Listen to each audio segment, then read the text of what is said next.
I'm going to talk to you today about Brusho powdered watercolors.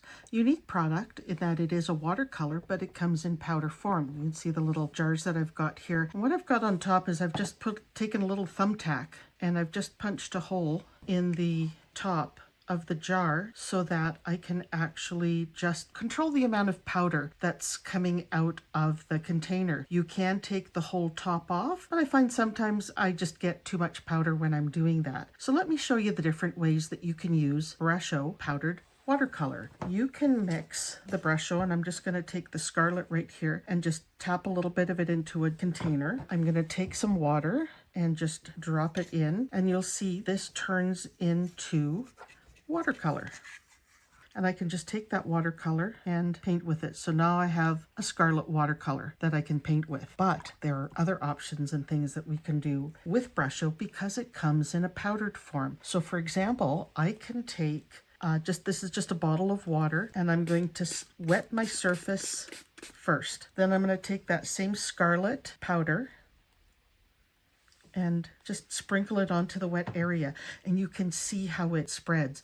And this is a lovely way to get interesting textured colored backgrounds. And the other option is just to put the Brusho down first, which I'm going to just do that here, and then put the water on. So I'm just going to take the water bottle and I'm going to spray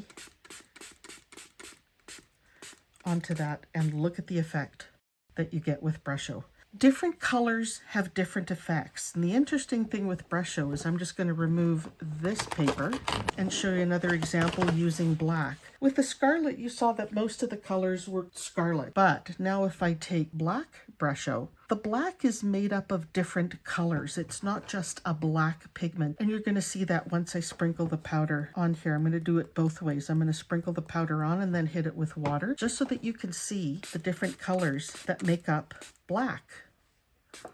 Now, if I just took the Brusho and put it into the container like I normally did, I would get black watercolor. But black is made up of colors like the cyan, almost like this orange. And let me just, if I put it all out here and just touched it with the water, there.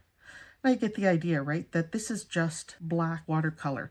Now it's interesting. I know if I blend it out a bit, some of those other colors are going to start to show up in there. And then the other option was sprinkling that onto the wet paper. So let me make the paper wet and sprinkle the black.